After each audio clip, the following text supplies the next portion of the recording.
Ladies and gentlemen, please welcome from the United Kingdom, CNBC presenter, Hadley Gamble.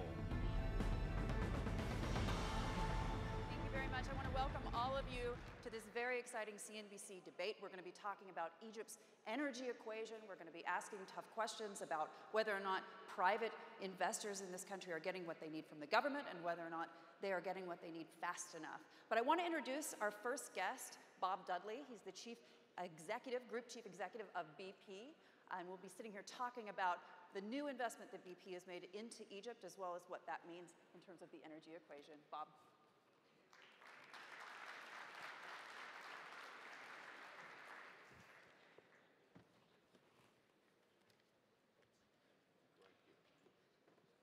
You're here. We're playing musical chairs. So Bob, let's talk about this investment in Egypt, $12 billion, very exciting.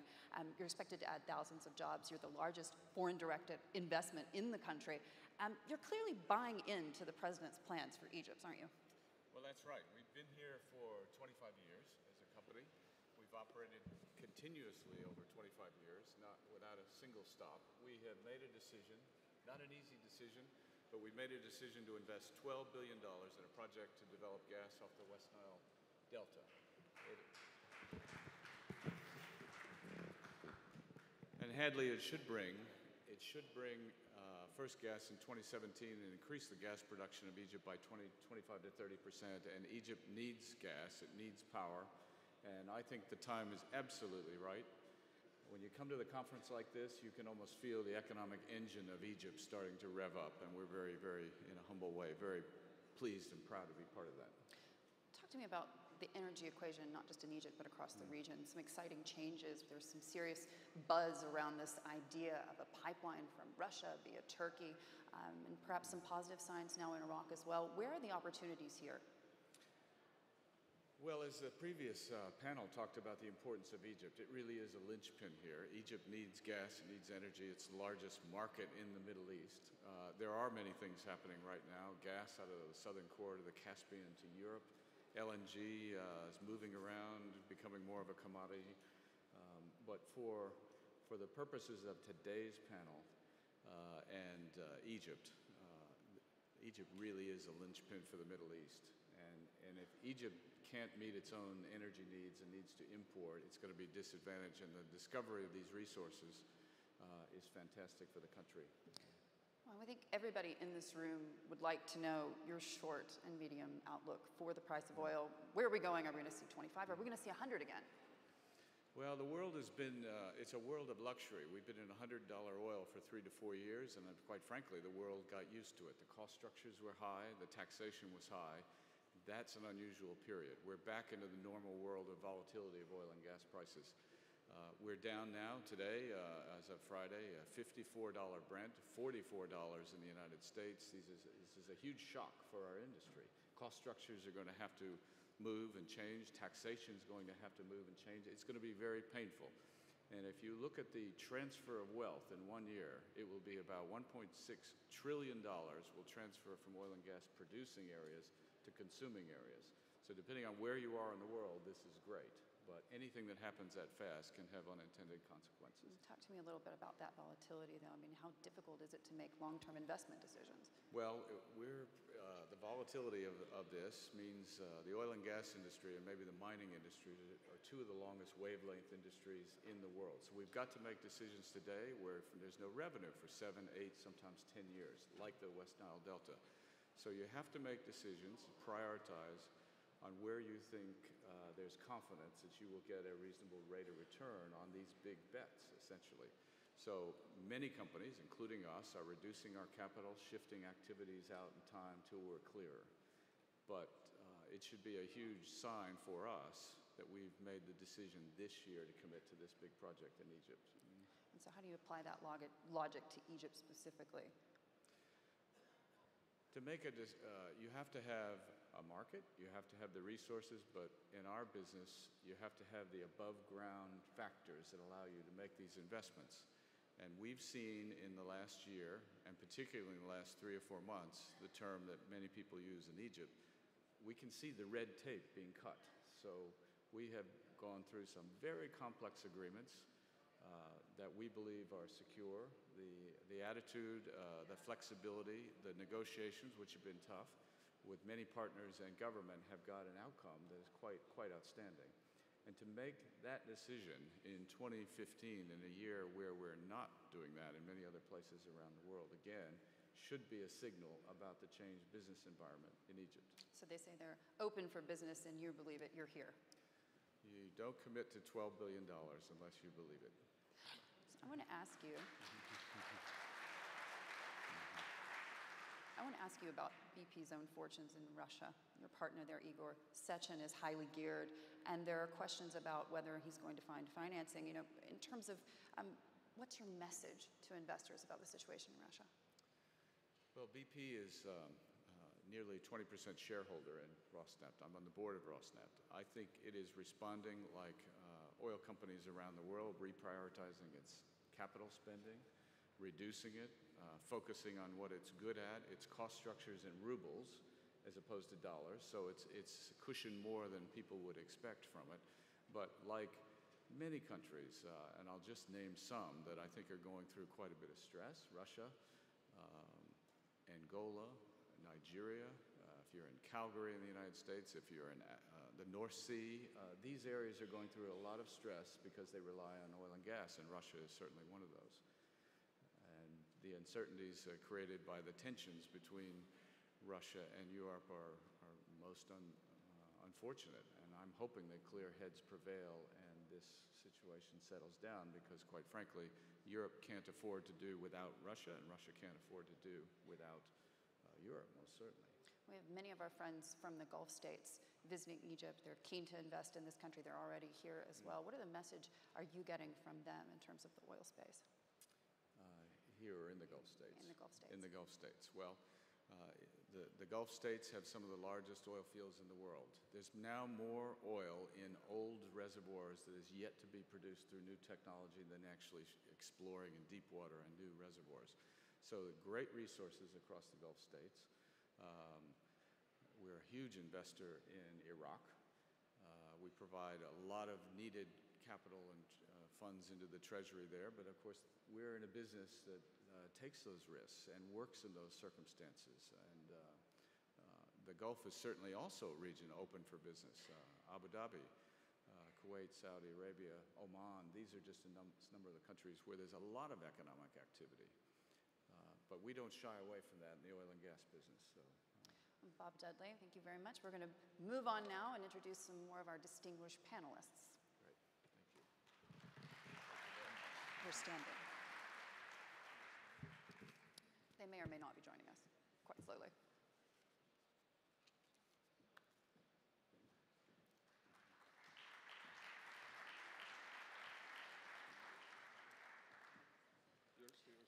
I think all of our names have been moved. Bob, if you want to move this way. Okay. Always the logistics thing. It's always the killer. I've noticed that there hasn't been too much coffee to be found in the room. I want to start with Nazif Sawiris. You are the CEO of Orascom Construction. I want to ask you about the movement that we've seen by the government over the last several months. We've seen a great deal of movement to cut subsidies. Do you think that they're moving fast enough, and what does it really mean for you as a private investor? I think on the Ministry of Electricity side, they've moved extremely fast. They have made a transformational new electricity law that was signed recently by the President, which separates electrical distribution from power generation. This is a huge milestone.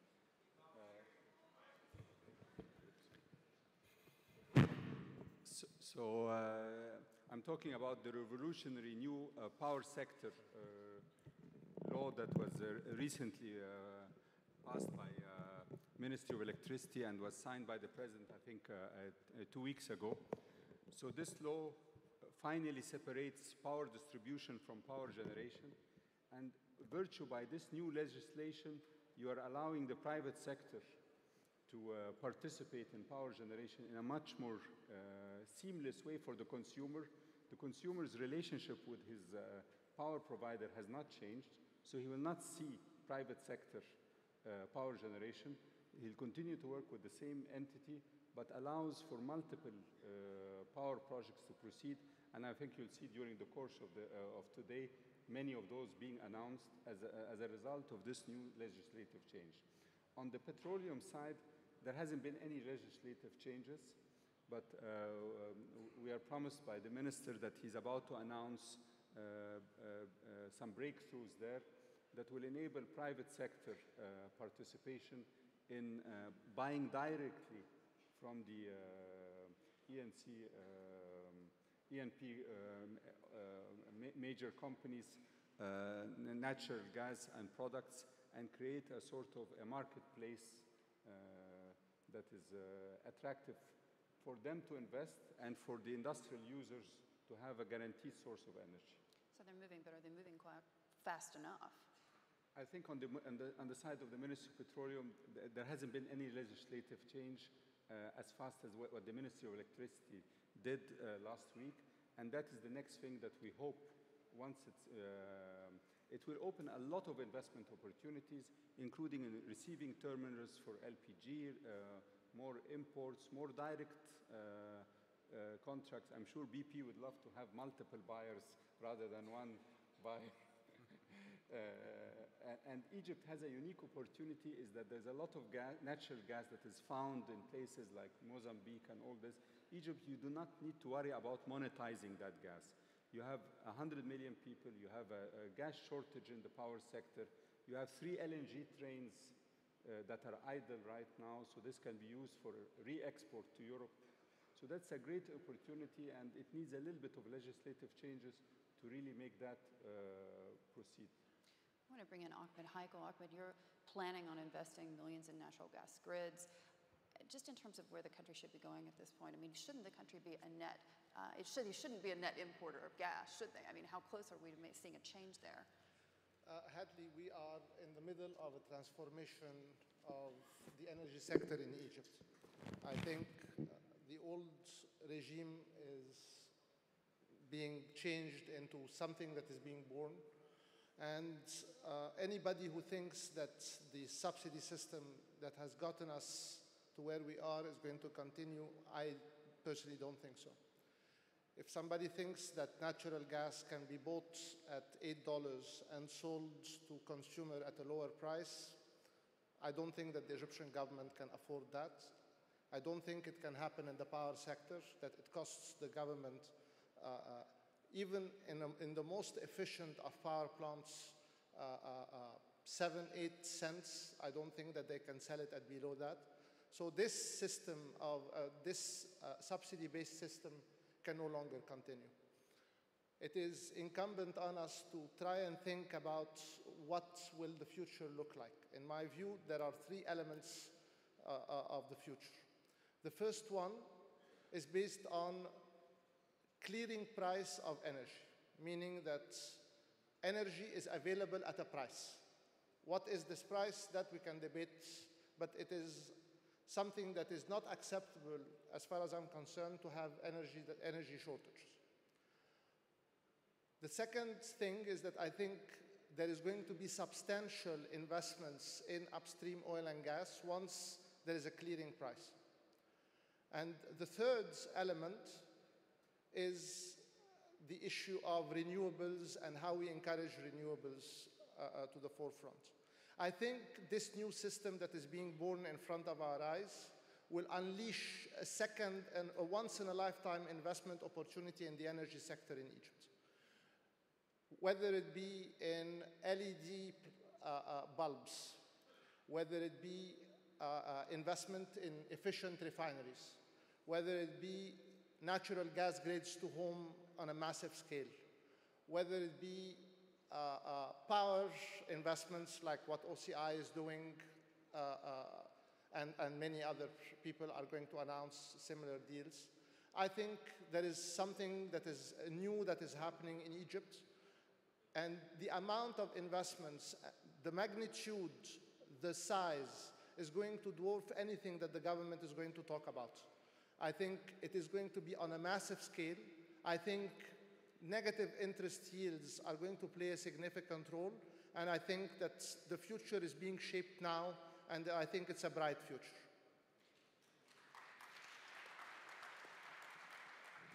Philippe, I want to bring you in as well in terms of Total, in terms of the investment opportunities you see in Egypt. You've been in this region for a while.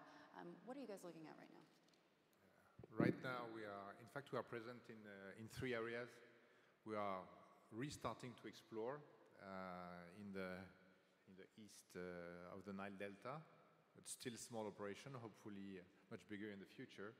But what we really recently made 2 years ago is acquire the distribution assets of Shell and Chevron, and we have created the second largest international distributors in Egypt. So basically, we showed trust, and we showed trust in the country, and so far, 2 years after that, we have not been disappointed. But apart from what we did, which is a sign of trust, we would like to do more. Right now, we are creating about 10 service stations per year. This is 1,000 jobs, and we would like to do more. And to do more, not only we need this clarification that you alluded to, but we also need some administrative simplifications. To create one station, we need 41 stamps. We need access to land, and we also need to be able, in order to invest more, to be able to pay dividends in hard currency. And I think in our activity, if those 3 things could be eased, we would be ready to create twice as much jobs that we are creating today. Now, full disclosure to the audience, we were supposed to be joined by the Minister of the Minister of Petroleum and the Minister of Electricity, and they seem to have had a meeting with the President, so they weren't really able to join us, so hence the musical chairs. But in terms of what the bigger questions are right now, it just seems to me from listening to you guys talking about this, we have private investors wanting to do more in this country. We have outside external BP, Total, trying to change the energy equation as well. It's just really a bigger question about how quickly the government can move and what more you need from the government. Philippe? Well, there is another aspect where the government is moving, and is moving quickly, and we see that as an opportunity. We have invested in the solar energy. This is not very well known, but you may have heard of this plane, Solar Impulse, which is going around the world. They have solar panels which are our panels, because this technology that we acquired is one of the most efficient, and we are ready to invest more even in the solar field. And I think that beside what is going to be done in the upstream, which is very well known, and where we believe there are opportunities and new oil and gas to be discovered, beside this distribution business, which we'd like to grow, diversification in renewables is really an opportunity. And I think that the scheme that has been put together is a scheme where we feel comfortable to be able to invest more. Now, we are joined now, of course, by the Minister of Electricity and Energy. Thank you so much for making it. I know it's a tight schedule, but we were waiting for you. We've been having a conversation about the energy equation in Egypt. We've been talking about how we can make that energy equation more efficient. Talk to me a little bit about what you guys are doing to make it easier to operate in Egypt, because one of the biggest things that many people are worried about in terms of the political scene even are further blackouts and more strife in that sense. So give us a sense of where Egypt is today. Let me tell you what happened actually during the last summer. Actually, we suffered a lot during the last summer from some shortage of electricity, and this was mainly because of 3 main subjects. One of them was, the first is the shortage of gas, because shortage of natural gas. Most of our power station was designed to work mainly with the natural gas, and once you use different types of prime fuel, it has a great bad effects on the power stations. So actually, the shortage of gas caused us about 2,000 to 2,500 megawatt loss during the last summer. The other thing actually is and this was mainly because we depended to a great extent on the natural gas and the heavy fuel oil and the light fuel oil as well. Almost 91% of our power generation was coming from this part. The other thing actually is the power losses in the transmission as well. And the third one is mainly because of the inefficiency of some of the old power stations. And because of that, actually, we had to do a major changes in all of the looking to our energy mix in this. Energy mix now is introducing a lot of renewables. And because of that, we produced a law for the incentives in the investment in the renewables. We did the feed-in tariff, which was very attractive. And even when we called for participation in this scheme, we received almost 187 applications from all over the world to participate in this scheme. By perhaps at the end of this month or beginning of next month, there will be the final power purchase agreement bankable and already produced by an international consultant, Fitchner, to make sure that it is real bankable and it's going to really to enhance and accelerate the operation in the using the feed-in tariff and do the power generation. We are estimating actually about 2,300 megawatt from the solar and 2,000 megawatt from the wind to be applied for the next 2 years. So, Mr. Minister, can you assure Egyptians today that this energy crisis is in hand? Sorry? Can you assure Egyptians today that the energy crisis they've been suffering over the last couple of years is in hand? It is actually, I'll let you know actually that during the last couple of months, we managed to contract 3,600 megawatt for the first time in our history in Egypt, that we could manage to do this and to be installed within 6 months' time. And it is actually, we are following this project, and it will be finished in time before the summertime, and it will make a lot of relief actually from the suffering which has been done during the last summer. At the same time, actually, we are expecting that the imported LNG will be coming by the next month. This month, we have the regasification chip to be available here.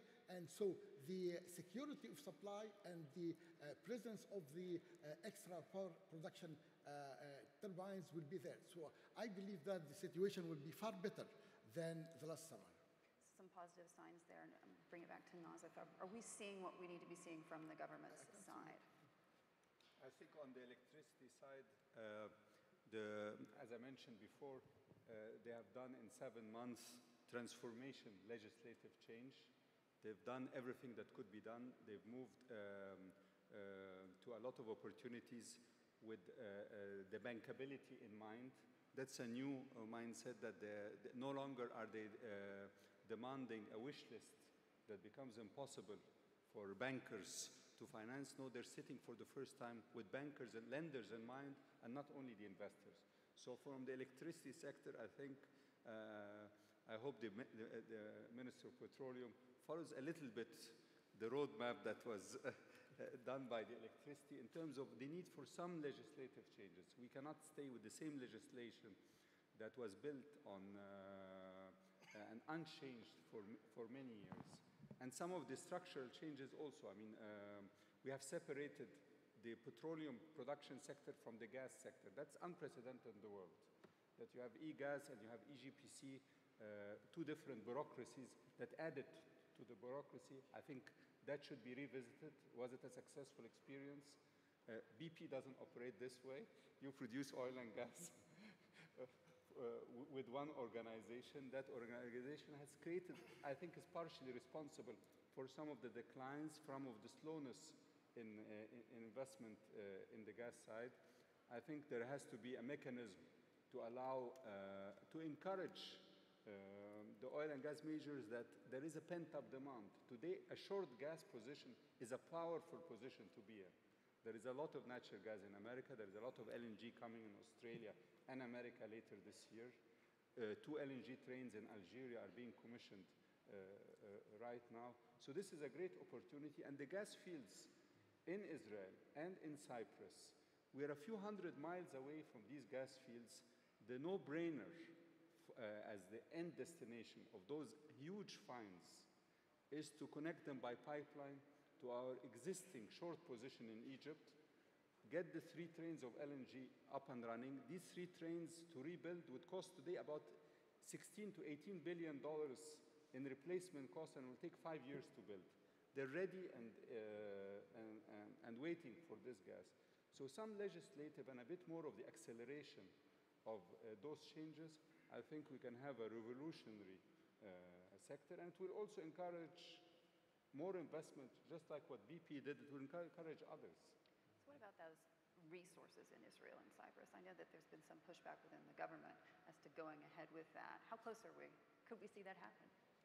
I think we have to wait till after the elections in Israel, but I think they have distracted a lot of interest in the gas industry in Israel by imposing, doing the mistakes that a lot of countries forget. You can't change rules in the middle of the way.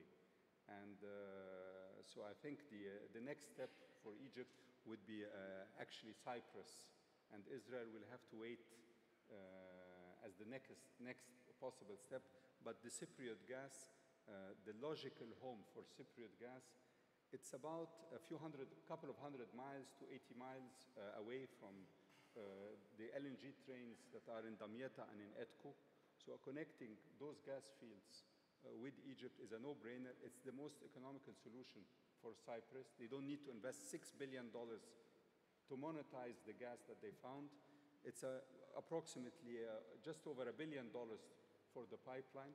And I think there is a lot of appetite from international donors to finance that pipeline. We had assurance from the EIB this morning that they're very interested in financing that pipeline. So it's also a European security issue. You will have 3 trains of LNG that are facing Europe and are ready to supply Europe with the additional gas. And that could be a very good balance for whatever dialogue is going on with Gazprom. I just want to mention that we are going to now be joined by our other 2 guests who are a little bit late. Apparently they had a meeting with the president, so we can forgive them. So they'll be joining us at some point on stage as well. And here they are arriving. And Philippe, I do want to ask you a question I put to Bob a bit earlier about the medium to short-term medium outlook for the price of oil. What's your bet? The bet is that for sure it's going to stay where it is right now because the global world is oversupplied. Now, how long is it going to take to go back up is precisely where the uncertainty lies. I don't think anybody has the answer. What is new in this crisis is that, as opposed to other crises that has been either oversupply crisis or lower demand crisis, this time we have both. We have both a lower demand coming from the whole planet with a lower growth, and we also have an oversupply which has surprised everybody because nobody could have believed that the US oil shale production should have increased at that speed. And the combination of 2 makes this crisis a little bit more severe than the others. So what all the oil companies are doing is slow down their investment in order to be able to accommodate this new situation.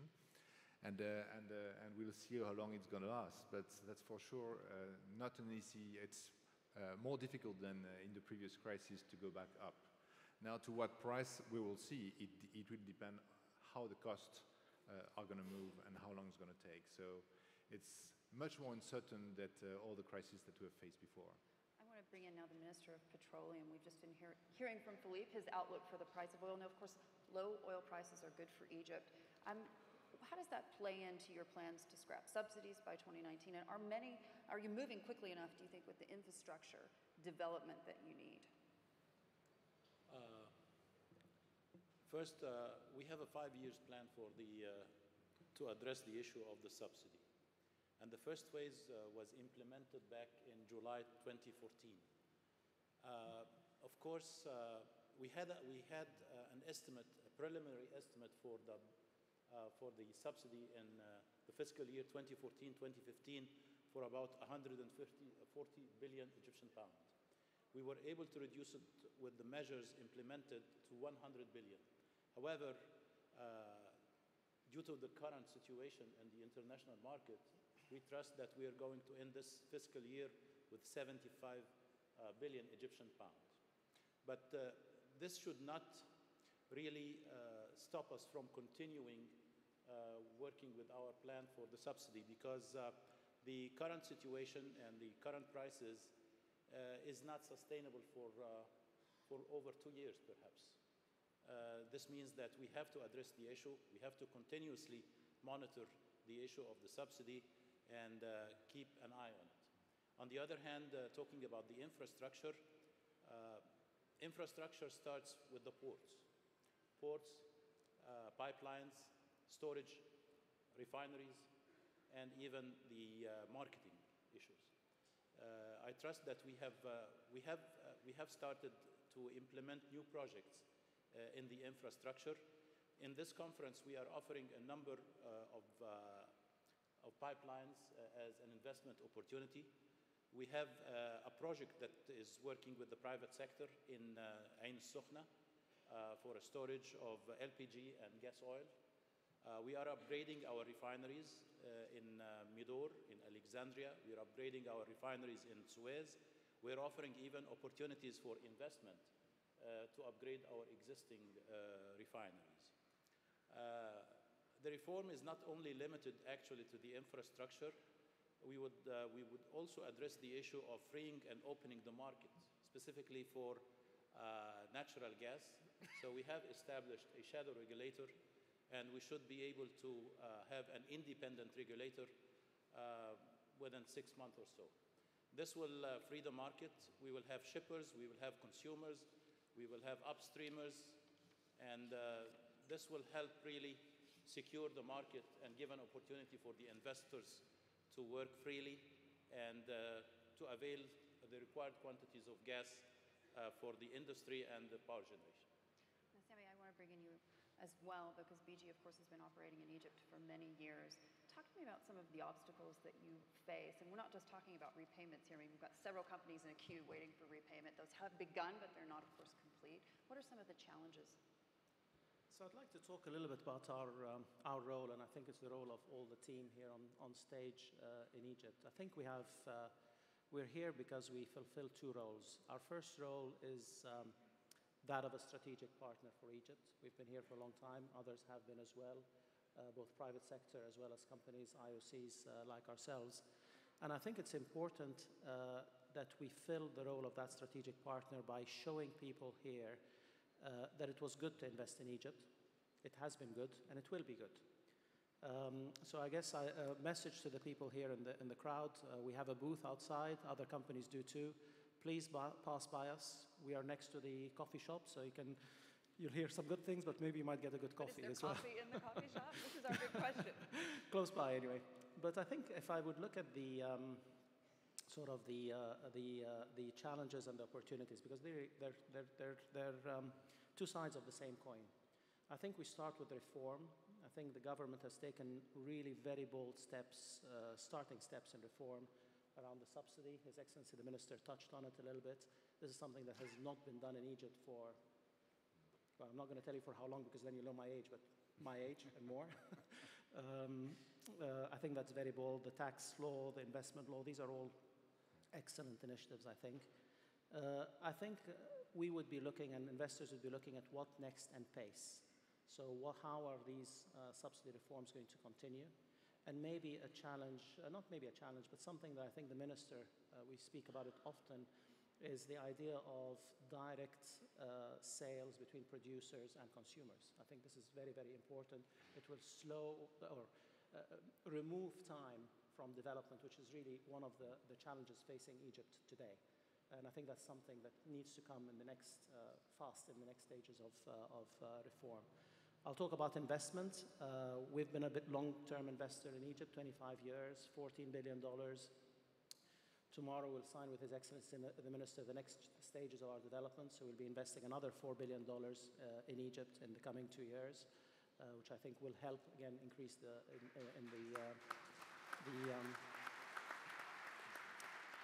the production.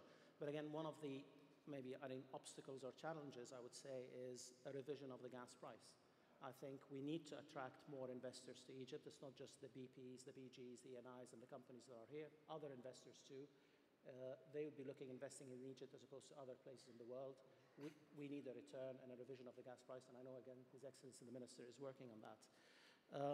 One point I'll talk about is opening the infrastructure from a regulatory perspective.